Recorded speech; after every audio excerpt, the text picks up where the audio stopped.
നമ്മൾ ഡിസ്കസ് ചെയ്തുകൊണ്ടിരുന്നത് plus two കെമിസ്ട്രിയിലെ രണ്ടാമത്തെ പാഠമായിട്ടുള്ള സൊല്യൂഷനിലെ കാര്യങ്ങളാണ്. അതിനകത്ത് നമ്മൾ എന്താണ് സൊല്യൂഷൻ എന്ന് പഠിച്ചു, ഡിഫറെന്റ് ടൈപ്സ് ഓഫ് എന്ന് പഠിച്ചു, സൊല്യൂഷനുകളെ പറ്റി പഠിച്ചു. അത് കഴിഞ്ഞിട്ടോ കോൺസെൻട്രേഷൻ എന്താണെന്ന് പഠിച്ചു, കോൺസെൻട്രേഷൻ എക്സ്പ്രസ് ചെയ്യാൻ പഠിച്ചു, അതിന്റെ കുറച്ച് കണക്കുകളും ചെയ്തു. ഇനി ആ കണക്കുകളിൽ ഡൗട്ടുകൾ ഉണ്ടെങ്കിൽ ചോദിക്കാൻ പറഞ്ഞു, പറഞ്ഞ കാര്യങ്ങൾ സംശയമുള്ളത് പറഞ്ഞു തരാം ആണല്ലോ. ഇത് നമ്മൾ ഡിസ്കസ് ചെയ്യാൻ പോകുന്ന പുതിയൊരു ടോപ്പിക്കാണ് സോലിബിലിറ്റി. കേട്ടോ, ഡിഫൈൻ ചെയ്യാൻ നമ്മൾ എക്സ്പ്ലെയിൻ ചെയ്യാൻ പോകുന്ന ടോപ്പിക്കാണ് ഏതാ, സോലിബിലിറ്റി ആണല്ലോ. എന്താ എബിലിറ്റി എന്ന് പറഞ്ഞാൽ, എബിലിറ്റി ഒരു വസ്തുവിന്റെ എബിലിറ്റി എന്ന് പറഞ്ഞാൽ കഴിവ് ആണല്ലോ. സോലിബിൾ എന്ന് പറഞ്ഞാൽ എന്തോ, സോലിബിൾ ലയിക്കാൻ ആണല്ലോ. അപ്പൊ ലയിക്കാനുള്ള കഴിവ്, ഒരു വസ്തുവിൽ വേറൊരു വസ്തു ലയിക്കാനുള്ള കഴിവിനെ വിളിക്കുന്ന പേരാണ് എന്തുവാ, സോലിബിലിറ്റി ആണല്ലോ. ചോദിക്കട്ടെ, സൊല്യൂഷനകത്ത് ആരൊക്കെയാണ് ഉള്ളത്? സൊല്യൂട്ടും സോൾവെന്റും, സൊല്യൂട്ടും സോൾവെന്റും. കൂടുതൽ എമൗണ്ട് ഉള്ള ആളാണ് ആര്, സോൾവെന്റ്. കുറച്ച് എമൗണ്ട് ഉള്ള ആളാണ് ആര്, സൊല്യൂട്ട് ആണല്ലോ. അപ്പോൾ നമുക്ക് തന്നിരിക്കുന്ന സോൾവെന്റിലെ ലയിക്കാനുള്ള സൊല്യൂട്ടിന്റെ കഴിവിനെ വിളിക്കുന്ന പേരാണ് എന്തുവാ, സോലിബിലിറ്റി. അപ്പോൾ എങ്ങനെ ഡിഫൈൻ ചെയ്യാം, മാക്സിമം എമൗണ്ട് ഓഫ് ആരാ ലയിക്കണ്ടേ, solute. Maximum amount of solute ആണോ. That can be dissolved, that can be dissolved. എന്തിൽ ഡിസോൾവ് ആവണം, in a given solvent, given solvent. അപ്പോൾ നമുക്ക് തന്നിരിക്കുന്ന സോൾവെന്റിൽ ലയിക്കാൻ കഴിയുന്ന മാക്സിമം എമൗണ്ട് ഓഫ് സൊല്യൂട്ടിന്റെ അളവിനെ വിളിക്കുന്ന പേരാണ് എന്തുവാ, സോലിബിലിറ്റി. അപ്പൊ സോലിബിലിറ്റി എങ്ങനെ ഡിഫൈൻ ചെയ്യാം, maximum amount of solute that can be dissolved in a given solvent. ശ്രദ്ധിച്ച് കേൾക്കുക, അറ്റ് എ ഗിവൺ ടെമ്പറേച്ചർ. അപ്പൊ ഇങ്ങനെ പറയാനൊരു കാരണം കാണുമല്ലോ, ടെമ്പറേച്ചർ മാറുമ്പോൾ ആരും മാറാൻ സാധ്യതയുണ്ട്, സോലിബിലിറ്റിയും മാറാൻ സാധ്യതയുണ്ട് ആണല്ലോ. അപ്പൊ നമ്മൾ ഒന്നുകൂടെ കേൾക്കുക, എന്താ സോലിബിലിറ്റി എന്ന് പറഞ്ഞു, എന്താ സോലിബിലിറ്റി, ലയിക്കാനുള്ള കഴിവ്. അപ്പൊ ആരിലാ ലയിക്കുന്നത്, സൊല്യൂട്ട് എപ്പോഴും സോൾവെന്റിലാണ് ലയിക്കുന്നത്. അപ്പൊ നമുക്ക് തന്നിരിക്കുന്നത് ഇപ്പൊ വാട്ടർ ആണ്, നമുക്ക് ഗിവൺ സോൾവെന്റ് ആരാ, വാട്ടറാ. വാട്ടറിനകത്ത് പഞ്ചസാര ലയിക്കാം, ഷുഗർ ലയിക്കാം, ഉപ്പ് സാൾട്ട് ലയിക്കാം. എന്നാൽ രണ്ടുപേരും ലയിക്കുന്ന ഒരേപോലെ ആവത്തില്ല, അല്ലെ രണ്ടുപേരും ഡിസോൾവ് ആവുന്ന എന്താ, എമൗണ്ട് ഒരേപോലെ ആവത്തില്ല. ആ ലയിക്കുന്ന എമൗണ്ടിനെ വിളിക്കുന്ന പേരാണ് എന്തുവാ, സോലിബിലിറ്റി. അപ്പൊ മാക്സിമം എമൗണ്ട് ഓഫ് ആരാ, സൊല്യൂട്ട്. എന്തിൽ ഡിസോൾവ് ആവണം, that can be dissolved in a given amount of solvent. നിശ്ചിത എമൗണ്ട് ഓഫ് സോൾവെന്റ്. ശ്രദ്ധിക്കുക, at a given temperature, at a given temperature ആണല്ലോ. ഇനി എന്തൊക്കെ ഡിപ്പെൻഡ് ചെയ്യും, എന്തിനെയൊക്കെ സോലിബിലിറ്റി ഡിപ്പെൻഡ് ചെയ്യും, എന്തിനെയൊക്കെ ഡിപ്പെൻഡ് ചെയ്യുമായിരിക്കും, അത് നമ്മൾ പറയാൻ പോകുന്ന അതിനെ പറ്റിയാണ്. ഒന്നാമത് നമ്മൾ പറഞ്ഞല്ലോ, പഞ്ചസാര ഉപ്പ് ഒരേ കൂട്ടല്ല ലയിക്കുന്നത്, പഞ്ചസാര ഉപ്പും ഒരേ കൂട്ടല്ല, രണ്ടും രണ്ട് വസ്തുക്കളല്ലയോ, രണ്ടും രണ്ട് സൊല്യൂട്ട് അല്ലയോ. അപ്പൊ സോലിബിലിറ്റി എന്തിനെ ഡിപ്പെൻഡ് ചെയ്യും, നേച്ചർ ഓഫ് സൊല്യൂട്ട്. ആരുടെ സ്വഭാവത്തെ ഡിപ്പെൻഡ് ചെയ്യും, സൊല്യൂട്ടിന്റെ നേച്ചറിനെ ഡിപ്പെൻഡ് ചെയ്യും ആണല്ലോ. മക്കളെ, പഞ്ചസാര വെള്ളത്തിൽ ലയിക്കുന്നത് കൂട്ടായിരിക്കും എണ്ണയിൽ ലയിക്കുന്നത് ആണോ. അപ്പൊ നേച്ചർ ഓഫ് എന്തിനെ ഡിപ്പെൻഡ് ചെയ്യും, സോൾവെന്റിനെയും ഡിപ്പെൻഡ് ചെയ്യും. അപ്പൊ രണ്ട് കാര്യങ്ങൾ കിട്ടിയേ, സോലിബിലിറ്റി എന്തിനെയൊക്കെ ഡിപ്പെൻഡ് ചെയ്യും, നേച്ചർ ഓഫ് സൊല്യൂട്ടിനെ ഡിപ്പെൻഡ് ചെയ്യും, നേച്ചർ ഓഫ് സോൾവെന്റിനെ ഡിപ്പെൻഡ് ചെയ്യും. മൂന്നാമത്തെ നിങ്ങൾക്ക് അറിയാം, അറ്റ് എ ഗിവൺ ടെമ്പറേച്ചർ എന്നല്ലേ പറഞ്ഞത്. അപ്പൊ മൂന്നാമത്തേത് പറയാം, എന്തിനെ ഡിപ്പെൻഡ് ചെയ്യും, ടെമ്പറേച്ചറിനെ ഡിപ്പെൻഡ് ചെയ്യും. മൂന്നാമത്തെ പോയിന്റ് ആണ് സോലിബിലിറ്റി ടെമ്പറേച്ചറിനെ ഡിപ്പെൻഡ് ചെയ്യും ആണല്ലോ. ഇനി ഗ്യാസുകളാണല്ലേ, ഗ്യാസുകൾ, നമ്മൾ ഗ്യാസുകൾക്ക് കോൺസെൻട്രേഷൻ അല്ലല്ലോ എപ്പോഴും പറയുന്നത്, ഇല്ലയോ. ലിക്വിഡ് വസ്തുക്കൾക്ക് നമ്മൾ എപ്പോഴും കോൺസെൻട്രേഷൻ, പക്ഷെ ഗ്യാസുകൾ വരുമ്പോ വേറെ ഏതാണ് സാധനം, ഇക്വിലിബ്രിയത്തിലും സ്റ്റേറ്റ്സ് ഓഫ് മാറ്ററിലും എല്ലാം പഠിച്ചത് കഴിഞ്ഞ വർഷം പറഞ്ഞ ഏതാ, ഗ്യാസുകൾ വരുന്ന കേസില് പ്രഷർ ആണ് കോൺസെൻട്രേഷനെക്കാട്ടിലും അയാളെ എക്സ്പ്രസ് ചെയ്യാൻ പറ്റിയ ഒരു യൂണിറ്റ് ഏതാ, പ്രഷർ ആണല്ലോ. അപ്പൊ എന്തിനെ ഡിപ്പെൻഡ് ചെയ്യും, പ്രഷറിനെ ഡിപ്പെൻഡ് ചെയ്യും.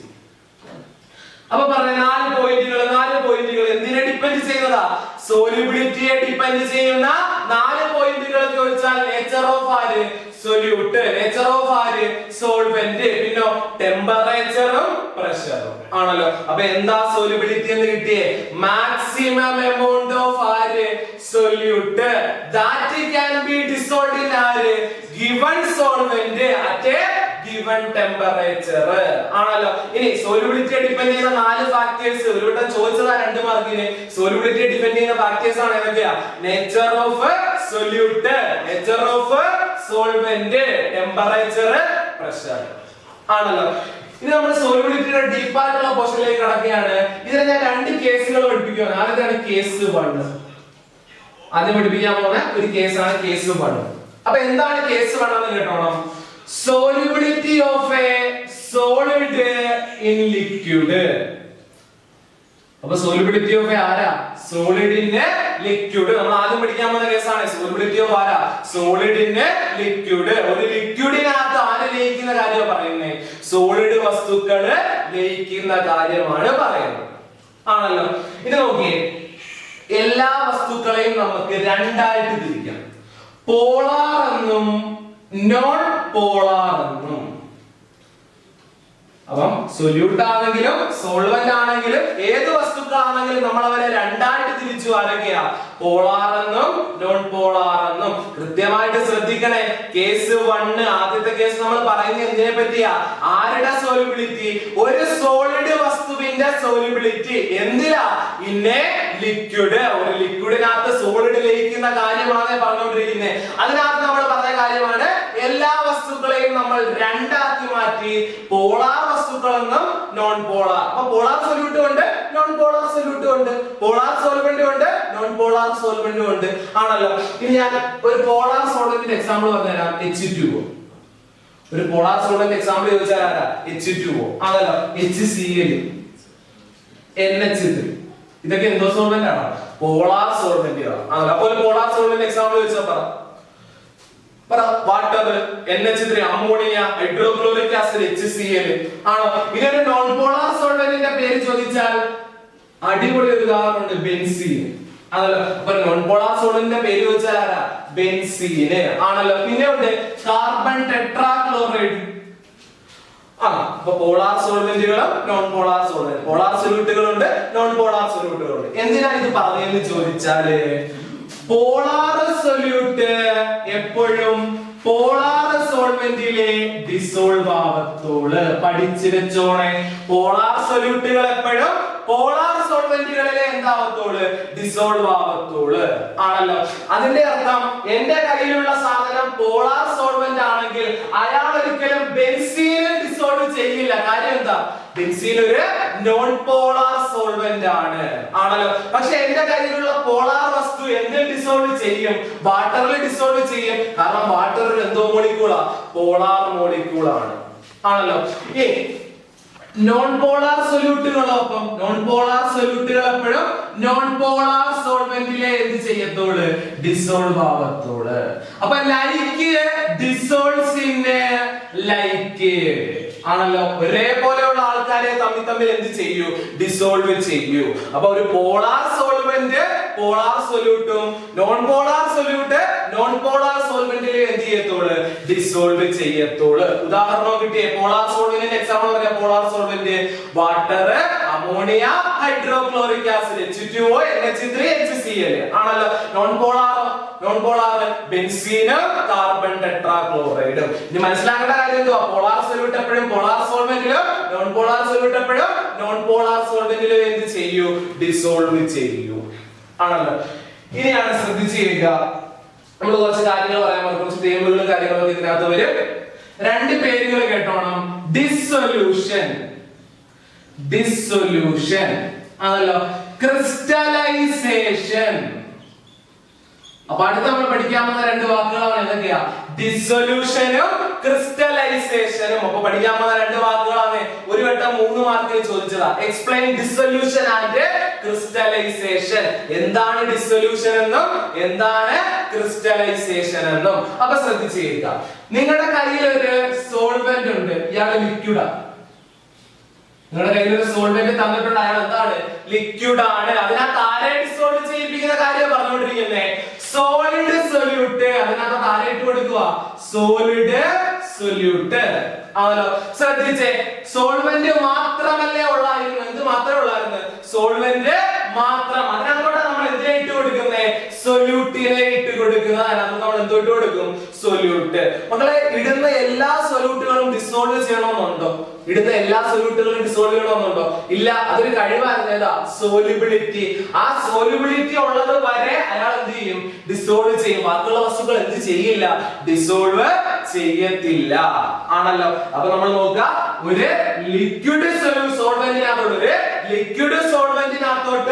സോളിഡ് സൊല്യൂട്ട് ഇടുന്ന സമയത്ത്, ഒരു ലിക്വിഡ് സോൾവെന്റിനകത്തോട്ട് സോളിഡ് സൊല്യൂട്ട് ഇടുന്ന സമയത്ത് ഈ സൊല്യൂട്ടിന്റെ പാർട്ടിക്കിൾസ് ഈ സോൾവെന്റിൽ ഡിസോൾവ് ആകും. ഈ സൊല്യൂട്ടിന്റെ പാർട്ടിക്കിൾസ് സോൾവെന്റിൽ എന്താവൂടാ? ഡിസോൾവ് ആകും. ആ പ്രോസസ്സിനെ വിളിക്കുന്ന പേരാണ് എന്തുവാ? ഡിസൊല്യൂഷൻ. ആ പ്രോസസ്സിനെ വിളിക്കുന്ന പേരാണ് ഡിസൊല്യൂഷൻ. ഓക്കേ, തുടക്കത്തിൽ സോൾവെന്റ് മാത്രമല്ലേ ഉള്ളായിരുന്നു, സൊല്യൂട്ട് ഉണ്ടായിരുന്നു. അപ്പൊ സൊല്യൂട്ടിന്റെ കോൺസെൻട്രേഷൻ എത്ര ആയിരുന്നു? 0 ആയിരുന്നു. കേട്ടോ മക്കളെ, ആദ്യം ആരും മാത്രമേ ഉള്ളായിരുന്നുള്ളൂ, ലിക്വിഡ് നമ്മുടെ സോൾവെന്റ് മാത്രമേ ഉള്ളായിരുന്നു. അതിനകത്തോട്ട് നമ്മൾ ആരെ ഇട്ടേ? സൊല്യൂട്ട്. അപ്പൊ ഇടുന്നതിന് മുമ്പേ കോൺസെൻട്രേഷൻ എത്ര? സൊല്യൂട്ടിന്റെ 0. സൊല്യൂട്ട് ഇല്ല, ആര് മാത്രമേ ഉള്ളൂ? സോൾവെന്റ് മാത്രം. അപ്പൊ നമ്മൾ ആരെ തട്ടിയിട്ടു? സൊല്യൂട്ടിനെ തട്ടിയിട്ടപ്പോ അതിനകത്ത് കോൺസെൻട്രേഷൻ കൂടുവോ കുറയുവോ? കോൺസെൻട്രേഷൻ കൂടും. ആണല്ലോ. അപ്പൊ ആദ്യം ലിക്വിഡ് സോൾവെന്റ് മാത്രമേ ഉള്ളായിരുന്നു, അപ്പോൾ സൊല്യൂട്ടിന്റെ കോൺസെൻട്രേഷൻ 0, സൊല്യൂട്ട് ഇല്ല. എന്നാൽ സൊല്യൂട്ടിനെ ഇട്ടപ്പോൾ സൊല്യൂട്ടിന്റെ അളവ് എന്ത് ചെയ്തു? കൂടി. ആണല്ലോ. ആ പ്രോസസ്സിനെ വിളിക്കുന്ന പേരാണ് എന്തുവാ? ഡിസൊല്യൂഷൻ. അപ്പൊ എങ്ങനെ ഡിഫൈൻ ചെയ്യാം? when a solid solute, ഒരു solid solute is added to a liquid solvent, എന്തിനകത്തോട്ട് ഇട്ട് കൊടുത്താൽ? ഒരു ലിക്വിഡ് സോൾവെന്റിനകത്തോട്ട് ഇട്ട് കൊടുത്താൽ some solute particles dissolve in it, കുറച്ച് സൊല്യൂട്ട് പാർട്ടിക്കിൾസ് എന്ത് ചെയ്യും? അതിനകത്ത് ഡിസോൾവ് ചെയ്യും. ആണല്ലോ. and increases its concentration, അതിന്റെ കോൺസെൻട്രേഷൻ എന്ത് ചെയ്യും? ഇൻക്രീസ് ചെയ്യിപ്പിക്കും. ഈ പ്രോസസ്സിനെ വിളിക്കുന്ന പേരാണ് എന്തുവാ? ഡിസൊല്യൂഷൻ. അപ്പൊ പറയുന്നത് എന്തൊരു സൊല്യൂഷൻ എന്ന് പറഞ്ഞാൽ when a solid solute is added to a liquid solvent, some solute particles dissolve in it and increases its concentration. ഈ പ്രോസസ്സിനെ വിളിക്കുന്ന പേരാണ് എന്തുവാ? ഡിസൊല്യൂഷൻ. മനസ്സിലായോ? അടുത്താണ് ക്രിസ്റ്റലൈസേഷൻ. അടുത്ത ദിനം നമ്മൾ പഠിക്കാൻ പോകുന്നത് എന്തുവാ? ക്രിസ്റ്റലൈസേഷൻ. അപ്പൊ എന്താണ് ക്രിസ്റ്റലൈസേഷൻ എഴുതുക? നമ്മൾ പറഞ്ഞില്ലയോ, എല്ലാവരും ഇതിനകത്ത് എന്താവത്തില്ല? ഡിസോൾവ് ആവത്തില്ല. കുറച്ച് പാർട്ടിക്കിൾസ് ഡിസോൾവ് ആവാതെ ക്രിസ്റ്റലുകളായിട്ട് പുറത്തു വരും. ക്രിസ്റ്റലുകളായിട്ട് എന്ത് ചെയ്യും? പുറത്തോട്ട് തെറിച്ചു വരും. ആണല്ലോ. ഈ പ്രോസസ്സിനെ വിളിക്കുന്ന പേരാണ് എന്തുവാ? ക്രിസ്റ്റലൈസേഷൻ. ആണല്ലോ. അപ്പൊ നമ്മൾ കേൾക്കുക, some solute particles, ആണല്ലോ. ഇതിനകത്തോട്ട് സൊല്യൂട്ട് പാർട്ടിക്കിൾസ് എന്ത് ചെയ്യുമ്പോൾ ഇട്ട് കൊടുക്കുന്ന സമയത്ത് കുറെ പേര് എന്താവൂടാ? ഡിസോൾവ് ആവും. കുറെ പേര് തമ്മിൽ കൂട്ടിയിടിക്കും. Collide each other. അതല്ല, കുറെ പാർട്ടിക്കിൾസ് ഡിസോൾവ് ആയി കോൺസെൻട്രേഷൻ കൂട്ടി ആ പ്രോസസ്സിനെ വിളിക്കുന്ന പേരെന്തുവാ? ഡിസൊല്യൂഷൻ. എന്നാൽ ബാക്കി ചിലര് ഡിസോൾവ് ആവാതെ തമ്മിൽ എന്ത് ചെയ്യും? കൂട്ടിയിടിക്കും. Collide each other and gets out of the solution. സൊല്യൂഷനിൽ നിന്ന് പുറത്തു വരും in the form of crystals. അതും ക്രിസ്റ്റലിന്റെ രൂപത്തിൽ. ആണല്ലോ. ആ പ്രോസസ്സിനെ വിളിക്കുന്ന പേരാണ് എന്തുവാ? ക്രിസ്റ്റലൈസേഷൻ. അപ്പൊ ചോദിക്കട്ടെ, എന്ത് ക്രിസ്റ്റലൈസേഷൻ എന്ന് പറഞ്ഞാൽ? പറ. some solute particles may എന്താണ്? collide each other and get separated from the solution. സൊല്യൂഷന്റെ പുറത്തോട്ട് വരും. ആണല്ലോ. ഈ പ്രോസസ്സിനെ വിളിക്കുന്ന പേരാണ് എന്തുവാ? ക്രിസ്റ്റലൈസേഷൻ. അപ്പൊ ശ്രദ്ധിച്ചേക്കെ, എന്തുവാണ് ഡിസൊല്യൂഷൻ എന്ന് പറഞ്ഞാൽ? പറഞ്ഞേ, ഒരു ലിക്വിഡ് സോൾവെന്റിനകത്തോട്ട് സോളിഡ് സൊല്യൂട്ട് ഇടുന്ന സമയത്ത് കുറച്ച് സോളിഡ് പാർട്ടിക്കിൾസ് അതിനകത്ത് ഡിസോൾവ് ആകുകയും അയാളുടെ കോൺസെൻട്രേഷൻ കൂട്ടുകയും ചെയ്യുന്നു. ഈ പ്രോസസ്സിനെ വിളിക്കുന്ന പേരാണ് എന്തുവാ? ഡിസൊല്യൂഷൻ. അതേസമയം കുറച്ച് പേര് ഡിസോൾവ് ആവാതെ തമ്മിൽ കൂട്ടിയിടിച്ച് കൊളൈഡ് ചെയ്ത് സൊല്യൂഷനിൽ നിന്ന് പുറത്തോട്ട് വരുന്നു. ഈ പ്രോസസ്സിനെ വിളിക്കുന്ന പേരാണ് എന്തുവാ? ക്രിസ്റ്റലൈസേഷൻ. ആണല്ലോ. അപ്പൊ സോലിബിലിറ്റി കിട്ടിയേ, സോലിബിലിറ്റി ഡിപെൻഡ് ചെയ്യുന്ന ഫാക്ടേഴ്സ് കിട്ടിയേ, പിന്നെന്തോ കിട്ടി? സോളിഡ് ലിക്വിഡിനെ പറ്റി നമ്മൾ പറഞ്ഞു. അതിനകത്ത് ലൈക്ക് ഡിസോൾവ്ഡ് ലൈക്ക്, അല്ലെ പോളാർ നോൺ പോളാർ എന്ന് പറഞ്ഞു, ഡിസൊല്യൂഷൻ പറഞ്ഞു, ക്രിസ്റ്റലൈസേഷൻ പറഞ്ഞു. ആണല്ലോ. ഇനി നമ്മുടെ സൊല്യൂഷനുകളെ നമ്മൾ മൂന്നായിട്ട് തിരിക്കാൻ പോവാണ്. സോലിബിലിറ്റി അനുസരിച്ച് സൊല്യൂഷനുകളെ എത്രയായിട്ട് തിരിക്കാം? മൂന്നായിട്ട് തിരിക്കാം. എളുപ്പമാണ്. Saturated, unsaturated, super saturated. മക്കളെ സോലുബിലിറ്റി അനുസരിച്ച് സൊല്യൂഷനുകളെ മൂന്നായിട്ട് തിരിച്ചു. ഏതൊക്കെയാ? സാച്ചുറേറ്റഡ്, അൺസാച്ചുറേറ്റഡ്, സൂപ്പർ സാച്ചുറേറ്റഡ് സൊല്യൂഷനുകൾ ആണല്ലോ. ആലോചിച്ചേ, നമ്മള് ഒരു ലിക്വിഡ് സോൾവെന്റ് എടുക്കുക, അല്ലെ വെള്ളം എടുക്കുക, അല്ലെ ഒരു പഞ്ചസാര ഇടുക ആണല്ലോ. ആദ്യം ഇടുമ്പോ അത് ലയിച്ചോണ്ടിരിക്കുമല്ലോ. എടാ ഒരവസ്ഥ എത്തുമ്പോൾ ഇത് ലയിക്കാതെ വരത്തില്ലയോ? അതായത് ഇനി സൊല്യൂട്ട് ഇട്ടാൽ അത് എന്ത് ചെയ്യില്ല? ഡിസോൾവ് ആവത്തില്ല. അത്തരത്തിലുള്ള സൊല്യൂഷനുകളെ വിളിക്കുന്ന പേരാണ് എന്തുവാ? Saturated solution. മനസ്സിലായോ? അപ്പോൾ ഒരു ഗിവൺ ടെമ്പറേച്ചറില് സോൾവെന്റിനകത്തോട്ട് സൊല്യൂട്ടിനെ ഇട്ട് കൊടുത്തുകൊണ്ടിരിക്കുമ്പോൾ ഇനി സൊല്യൂട്ട് ഇട്ടാൽ അയാൾ എന്ത് ചെയ്യില്ല? അതിൽ ഡിസോൾവ് ചെയ്യില്ല. ആ അവസ്ഥ വരുന്നതിനെ വിളിക്കുന്ന പേരാണ് എന്തുവാ? Saturated solution. എന്നാൽ ഇനിയും ഡിസോൾവ് ചെയ്യുമെങ്കിൽ അതിനെ എന്തോ വിളിക്കാം? അൺസാച്ചുറേറ്റഡ് സൊല്യൂഷൻ ആണല്ലോ. അപ്പൊ ശ്രദ്ധിച്ചേക്ക, നമുക്കൊരു സോൾവെന്റ് ഉണ്ട്, ഇതിനകത്ത് നമ്മൾ എന്തിനെ ഇട്ട് കൊടുത്തോണ്ടിരിക്കുക? സൊല്യൂട്ടിനെ ഇട്ട് കൊടുത്തോണ്ടിരിക്കുന്നു ആണല്ലോ. ഒരു ഗിവൺ ടെമ്പറേച്ചർ ആണ്, റൂം ടെമ്പറേച്ചർ ആണ്, ഗിവൺ ടെമ്പറേച്ചർ അത് മാറുന്നില്ല ആണല്ലോ. അപ്പൊ ആ ഗിവൺ ടെമ്പറേച്ചറിൽ സൊല്യൂട്ടിനെ ഇട്ട് കൊടുത്തുകൊണ്ടിരുന്നപ്പോൾ എന്താ കണ്ടത്?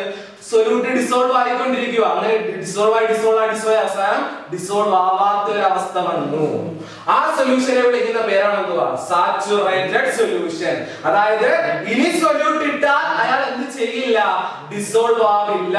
ആ സൊല്യൂഷനെ വിളിക്കുന്ന പേരാണ് എന്തുവാ? സാച്ചുറേറ്റഡ് സൊല്യൂഷൻ ആണല്ലോ. No more solute dissolves in a given solution. Given ടെമ്പറേച്ചറിൽ ഇനി സൊല്യൂട്ട് ഇട്ടാൽ എന്ത് ചെയ്യില്ല? ഡിസോൾവ് ചെയ്യില്ല. അത്തരത്തിലുള്ള സൊല്യൂഷനുകളെ വിളിക്കുന്ന പേരാണ് സാച്ചുറേറ്റഡ് സൊല്യൂഷൻ. അപ്പൊ പറഞ്ഞ എന്തുവായിരിക്കും അൺസാച്ചുറേറ്റഡ് സൊല്യൂഷൻ? ആലോചിക്ക്.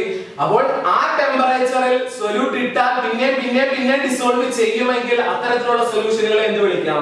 Unsaturated solution. അപ്പൊ പറഞ്ഞേ, ഗിവൺ ടെമ്പറേച്ചറിൽ ഇനി സൊല്യൂട്ട് ഇട്ടാൽ ഡിസോൾവ് ചെയ്യില്ല. ആരാ? Saturated solution. എന്നാൽ ഗിവൺ ടെമ്പറേച്ചറിൽ ഇനി സൊല്യൂട്ട് ഇട്ടാൽ ഇനിയും ഡിസോൾവ് ചെയ്യും. ആരാ?